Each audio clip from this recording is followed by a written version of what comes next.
ধর্মের পক্ষ একটা পক্ষ, অধর্মের পক্ষ, তাই না?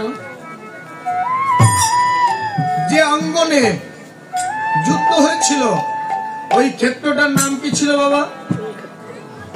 কুরুক্ষেত্র, তাই না? তবে না, ওটার আর একটা নাম ছিল, ওটার নাম দেওয়া হচ্ছিল ধর্মক্ষেত্র।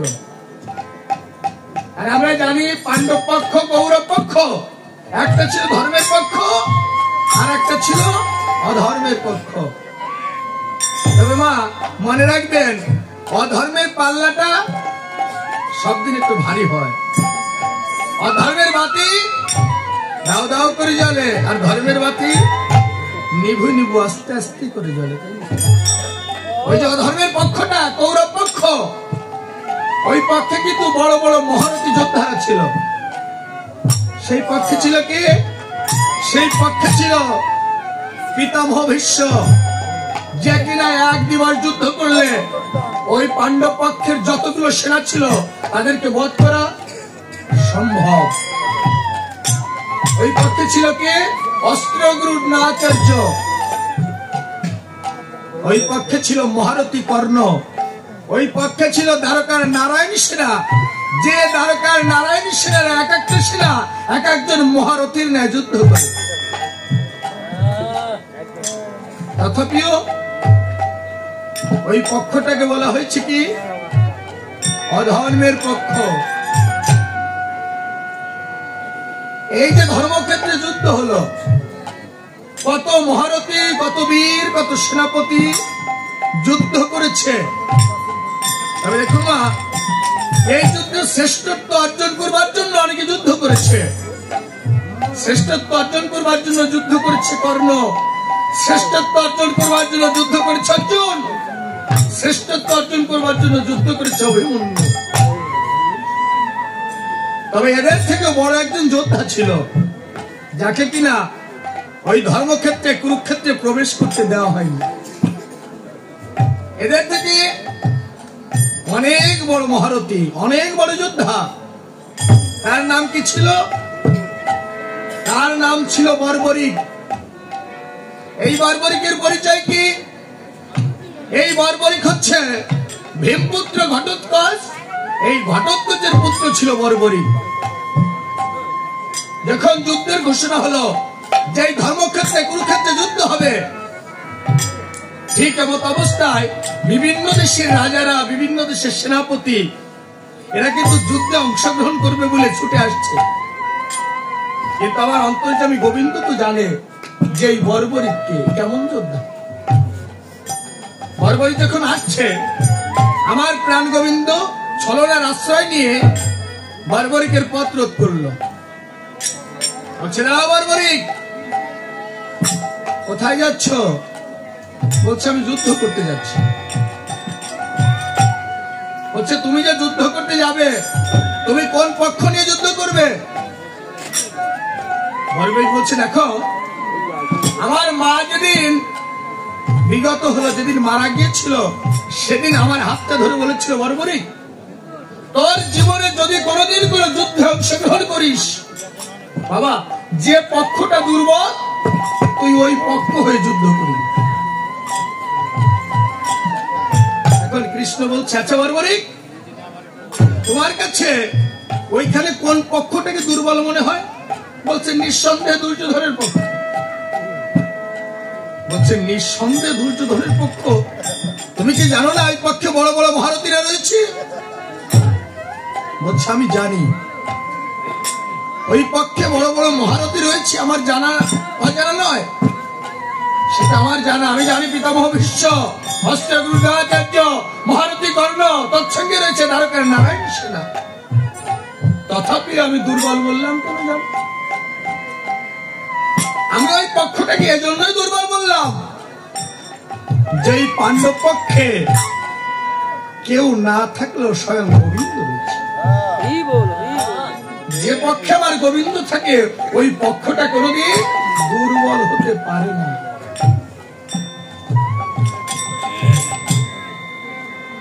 যখন এই কথা বলেছে, বলছে, বর্বরিক, তুমি কেমন যোদ্ধা? তুমি তো যুদ্ধ করতে যাচ্ছ, আমি তোমাকে একটু পরীক্ষা করি। বলছে কি রূপে পরীক্ষা করবে? বলে দেখো বর্বরিক, আমার সম্মুখে যে বৃক্ষটা দেখেছো? বলে হ্যাঁ। বলছে এই বৃক্ষের সমস্ত পাতাগুলো তুমি যদি একটা বাণ মেরে ছিদ্র করতে পারো, তাহলে আমি বুঝবো তুমি বড় একজন যোদ্ধা। গোবিন্দ তো ছলনাময়ী, মায়া দিয়ে ওই বৃক্ষতে দুটি পাতা ছিঁড়ে এনে নিজের একটা পাতা রেখেছে মুষ্টিপুরে, আর একটা পাতা রেখেছে পায়ের নিচে। বর্বরিক প্রস্তুত, তীর ধনুক তুলে দেখুন একটা বাণ মেরেছে।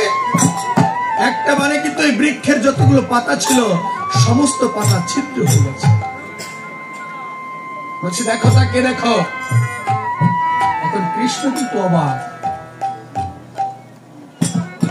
দেখতে পারো ওই বৃক্ষের সমস্ত পাতাগুলো ছেদন হয়ে গেছে। বলছে তাহলে এবার আমি চললাম। বলছে বর্বরিক, আমার হাতের দিকে তাকিয়ে দেখো। যখন গোবিন্দ হাত পেতে দিয়েছে, বর্বরিক বলছে ওটা আমার দেখবার বিষয় নয়, তুমি দেখো। কৃষ্ণ তাকিয়ে দেখতে পারে মুষ্টিপুরে যে পাতাকে রেখেছিল ওই পাতাটাও ছিদ্র হয়ে গেছে। নিজের চরণ সরিয়ে দেখতে পারে পায়ের নিচের পাতাটাও ছিদ্র। মনে মনে চিন্তা করে কি এটা কি রূপে সম্ভব? কারণ আমি তাকে আশ্রয় দান করেছি, আমি তাকে মুষ্টিপুরে রেখেছি, এ তো তাকেও বাদ করতে পারে। তাহলে না, এটা তো অসম্ভব। আমি তো পঞ্চপাণ্ডবকে হাত থেকে রক্ষা করতে পারবো, কারণ আমি তাকে আমার ছায়া তলে রেখেছি, আমি তাকে আটকে রেখেছি। এ তাকেও যদি বধ করতে পারে, তাহলে পঞ্চপাণ্ডবকে তো আমি রক্ষা করতে পারবো না। নিজ মূর্তি ধারণ করে ডাক দেব, বর্বরিক, এই মুহূর্তে তোমাকে আমার সঙ্গে যুদ্ধ করতে হবে। যে প্রকৃত ক্ষত্রিয় যুদ্ধের আহ্বান পেয়ে তাকে যুদ্ধ করতে হবে, এটাই ক্ষত্রিয়ের ধর্ম। যখন কৃষ্ণ বলেছে যে আমার সঙ্গে এই মুহূর্তে তোমার যুদ্ধ করতে হবে, বর্বরিক কিন্তু হাসছে। কৃষ্ণ বলছে বর্বরিক, মৃত্যুর সম্মুখে দাঁড়িয়ে তুমি হাসছো কেন?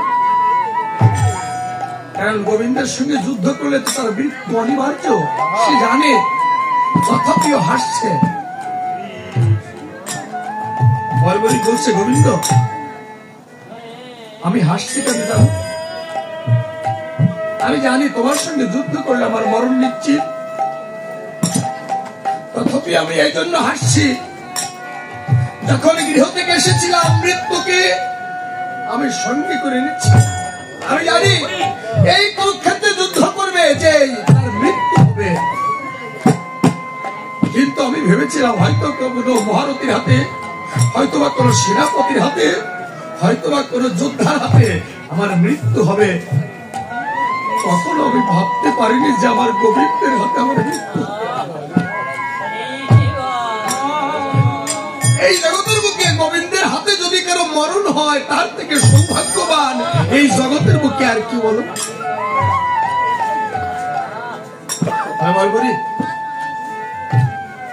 তোমার মনের কোন আশা ছিল না?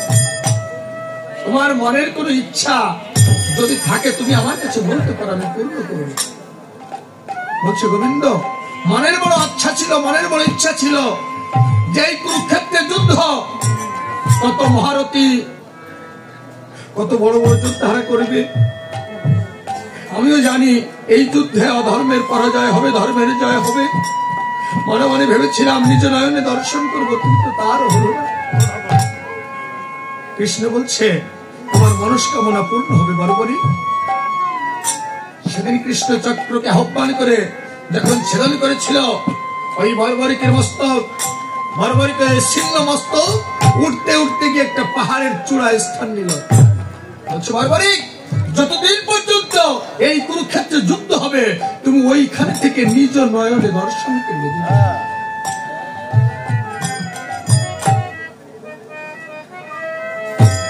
আপনারা বসে আছেন, হরি নাম শ্রবণ করছেন, কর্ম করছেন। কর্ম করতে করতে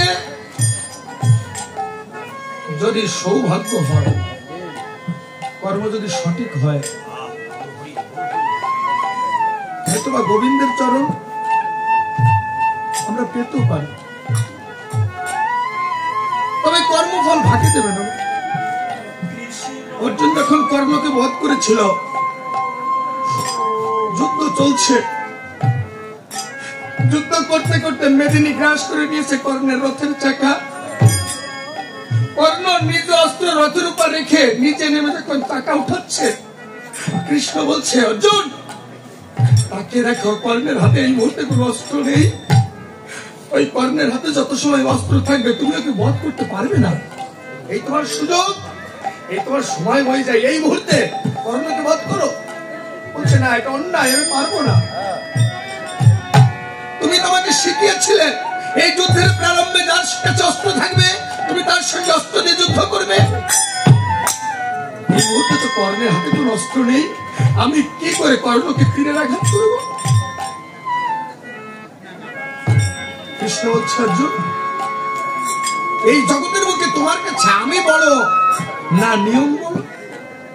বলছে, মাধব তুমি আমার কাছে সর্বশ্রেষ্ঠ। বলছে, আমি যখন বলছি তুমি তীরের আঘাত করো। এই ধরে তুলেছে, কিন্তু হাত কাঁপছে, পারছে না। কেমন করে পারবে নিজের ভাইয়ের অঙ্কে আঘাত করতে? হাত কাঁপছে। বলছে, অর্জুন এটা তোমার যুদ্ধ নয়, এটা ধর্মের যুদ্ধ।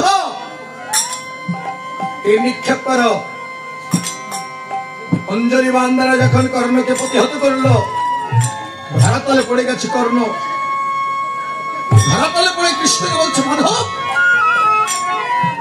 সারাটা জীবন আমি মানুষের কাছে অবহেলিত, সারাটা জীবন মানুষের কাছে নিপীড়িত। প্রতিটা মানুষ প্রতিটা পদক্ষেপে আমার সঙ্গে অবিচার করেছে, অন্যায় করেছে। আর আমার বিদায় লগ্নে তুমি আমার সঙ্গে চাতুরি করবে? বলো কেন? কেন তুমি এই জগতের নিয়ন্তা হয়ে তুমিও কেন আমার সঙ্গে অবিচার করলে? কৃষ্ণ ডাক দিয়ে বললো, সেদিন কর্ণ এটা অবিচার নয়, এটা অন্যায় নয়, এটা একমাত্র তোমার কর্মফল। তুমি একবার ভালো করে মনে করে দেখো কর্ণ, এত বেশি দিনের কথা।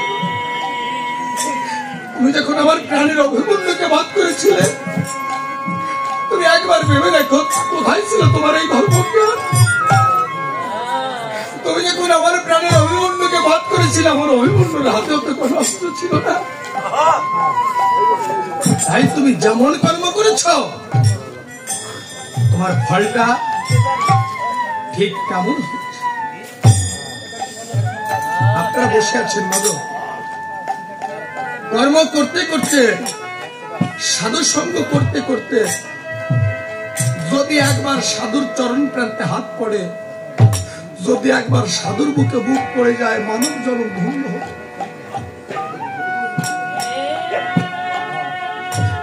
এই মানব জনকটা ধন্য করবার জন্য জগতে এসেছে। তবে ভুলে যাবেন না, যে জগতে এসেছি জগতে আমি থাকবো তা নয়। আমি এই জগতে এসেছি, একদিন এই জগৎ থেকে আমাকে বিদায় নিতে হবে, কারণ মহাকালের যাত্রী হয়ে একদিন সবাইকে এই জগৎ ছেড়ে চলে যেতে হবে। কেউ আমরা মহাকালে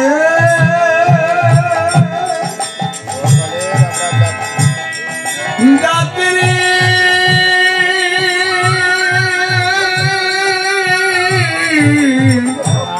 হয়ে চলে সিয়াকা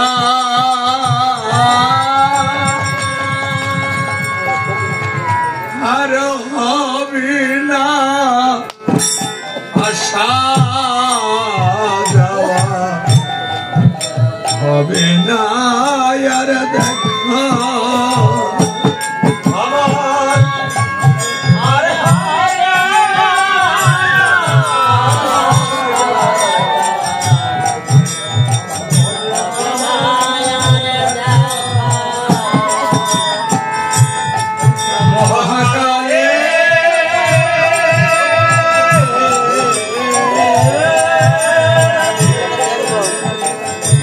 যাত্রী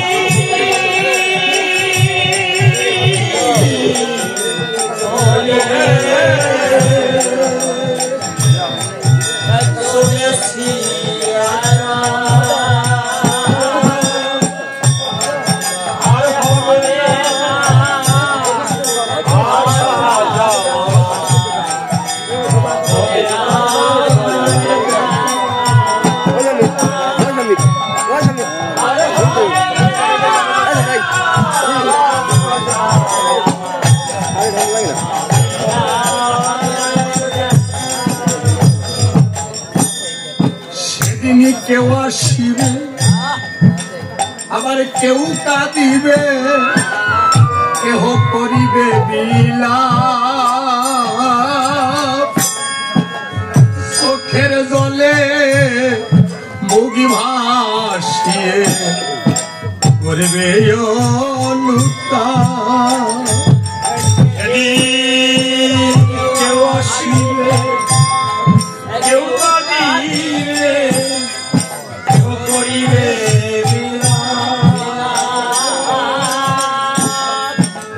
চোখের জলে করবে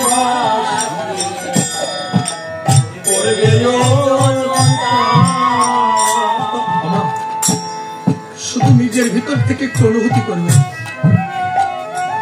যেদিন খাসার পাখি উড়াল দিয়ে চলে যাবে মা আমার মৃত্যু সংবাদটা যখন চারিদিকে ছড়িয়ে পড়বে কত মানুষ আমাকে শুধু একবার দেখবে কত মানুষ কাঁদবে কত মানুষ আমাকে জড়িয়ে ধরে বলবে তুমি চলে গেলে বলো তুমি আমার মিলে কেমন করে চলে শেষ বিদায় কালে খাসার পাখি উড়াল দিয়ে চলে যাবো ওই ঘর খানায় জায়গা হবে না ঘর থেকে একটানে বের করে উঠালে শুয়ে রাখবে সারাটা জীবন কাদের জন্য কি করেছি যে ঘরটাই আমার জায়গা হলো না কাদের জন্য এত পরিশ্রম করেছি লক্ষ টাকার পালন করে ঘরে থাকবে কিন্তু ওই ঘরে আমার জায়গা হলো না সারাটা জীবন এত পরিশ্রম কাদের জন্য করলাম যে 1000 টাকার নরম বিছানাটা ওইখানে থাকবে ওই বিছানাটা আমার সাথে হবে না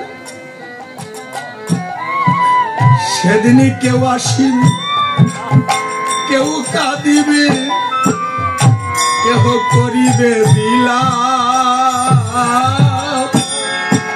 চোখের জলে বুগি ভাসিয়ে করবে অনুতাপ সেদিন কেউ আসিবে কেউ কাঁদিবে কেউ করিবে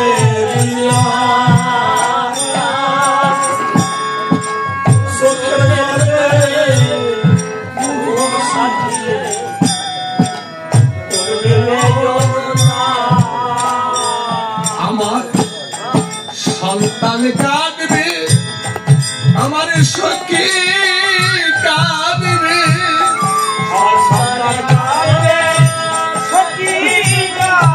সেদিন আমার সন্তান কাঁদবে আমার সখী কাঁদবে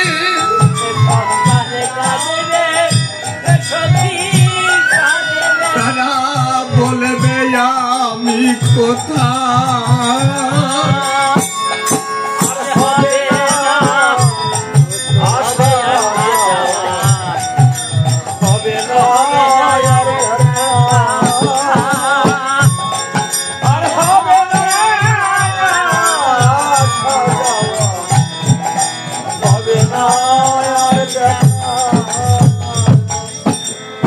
আমি কিছুদিন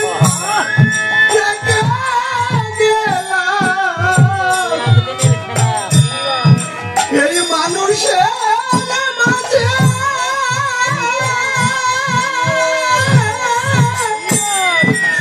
যদি কষ্ট দিয়ে থাকি কারো হৃদয় মাঝে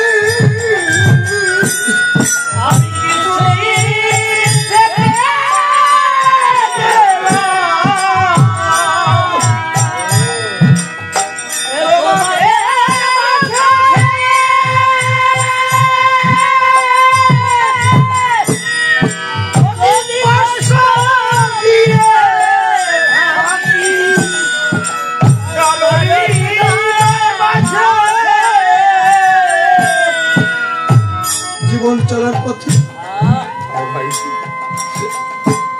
আমাদের প্রতিটা মুহূর্তে পদক্ষেপে হয়তো জীবন চলার পথে ভুল থাকে হয়তো কত অপরাধ থাকে প্রতিটা মানবের জীবনে আমার কোনো অপরাধ গুমরে গুমরে নিজেকে শেষ করে দেয় কিন্তু বলতে পারবে কারোর কাছে যদি যদি কোনো অপরাধ করে থাকি সাধুগুরু বৈষ্ণবের চরণে ভক্তের দ্বারে আপনাদের কাছে এসে দাঁড়িয়েছি, আপনাদের চরণে প্রার্থনা জানাই, যদি কোনো অপরাধ করে থাকি ক্ষমা করবেন মাগো। এ কারণে এই সাধুর বাজারে এসেছি। আগামী বছর পর আবার এখানে কীর্তন হবে, কে থাকবে কে থাকবে না কেউ জানি না। কালের তালে কালের সাথে হয়তো বা কেউ হারিয়ে যেতে পারি। তাই আজ যখন সময় পেয়েছি, আপনারা যে যেখানে বসে আছেন, যে যার পাশে বসে আছেন, একবার সাধু সঙ্গ করে ভক্তের কাছে ক্ষমা চেয়ে নেবেন। জীবন চলার পথে যদি কোনো অন্যায় কোনো অপরাধ হয়ে থাকে সাধুগুরু বৈষ্ণবের দ্বারে বৈষ্ণব ক্ষমা করে দেবে। একবার ভক্তের চরণ ধরে রেখে একবার সাধুর মুখে বুক দিয়ে সাধু সঙ্গ করবেন, মানব জীবন ধন্য হবে। আমি কিছুদিন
চরণ ভিক্ষা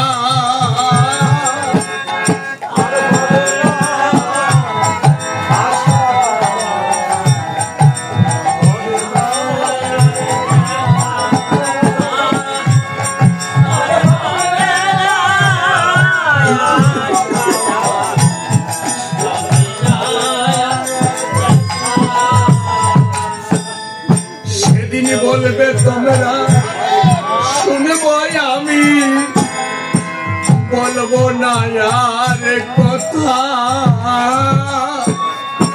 অন্তরে থাকিবে আমার কিছু গোপন ব্যথা।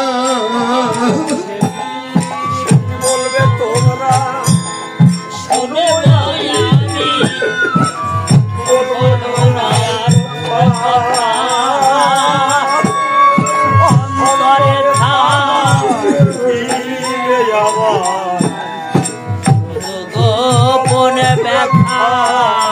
সেদিন বলবে তোমরা শুনবো, আমি আর বলবো না তো কথা, অন্তরে থাকিবে আমার কিছু গোপন ব্যথা।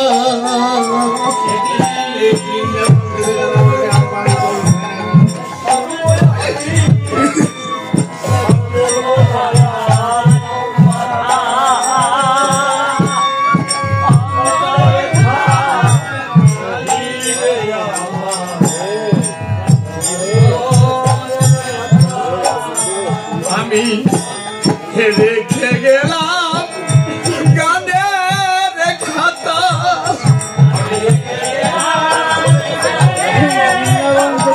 আমি রেখে গেলাম আমার গানের খাতা,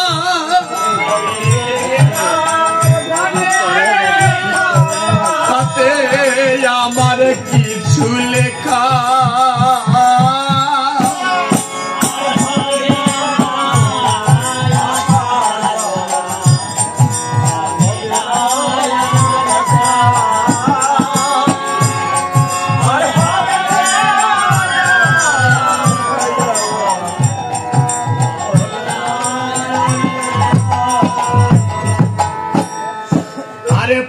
পরবাসী এই জগতে আমরা বেঁধে আছি ঘর একা রেখে শেষের দিনে আমায় করে দেবে পরবাসী এই জগতে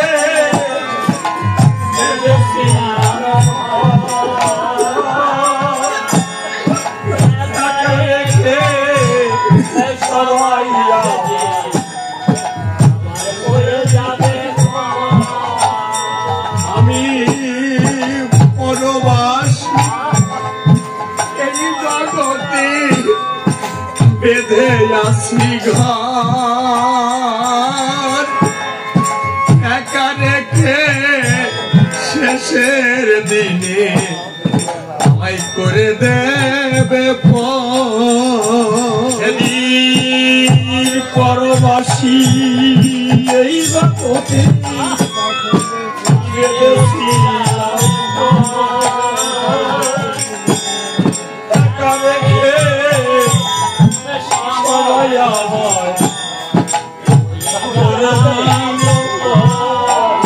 প্রতিটা মানুষ আমরা পরবাসী এই দেশটা আপনার আমার আপন দেশ নয় না দুদিনের জন্য রঙ্গমঞ্চের পটে দাঁড়িয়ে নাট্য অভিনয় করছি যার যখন অভিনয় শেষ হয়ে যাবে আবার বিদায় নিতে হবে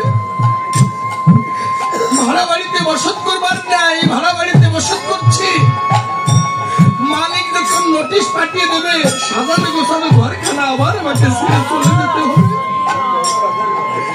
এই ঘরখানা আপনার জন্য আমার জন্য নয় রঙ্গমঞ্চের পটে দাঁড়িয়ে প্রতিটা মানুষ আমরা অভিনয় করছি কেউ পিতা কেউ মাতা কেউ ভগ্নী কেউ ভ্রাতা কেউ ভাই কেউ বন্ধু দুদিনের পরিচয় পরিচিতি লাভ করেছি কেউ কে আপন করে জড়িয়ে নিয়েছি কিন্তু ভুলে গেলে চলবে না বান্ধব এটা পরবাস এই পরবাসে আমরা সবাই ছুটে এসেছি পরবাসী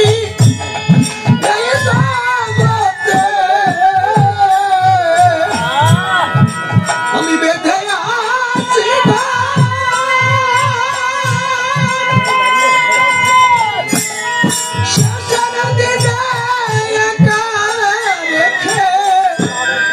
আমায় করে দেবে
কারণ এই পৃথিবীতে আপনার আমার আশার সিরিয়ালটা অনেক ভালো, যাওয়ার কোনো সিরিয়াল নেই। আমরা যেদিন এসেছিলাম ঠাকুর দাদা এসেছিল, তারপর বাবা, পর্যায়ক্রমে বড় ভাই, তারপর আমি। কত সুন্দর একটা সিরিয়াল, কিন্তু যাবার বেলায় কত বাবাকে রেখে সন্তান আগে আগে বিদায় নিয়ে চলে যাচ্ছে, কত বড় ভাইকে রেখে ছোট ভাই আগে আগে বিদায় নিয়ে চলে যাচ্ছে। কালের টানে কালের স্রোতে যার যখন সময় হচ্ছে এক একে সবাই বিদায় নিয়ে চলে যাচ্ছে।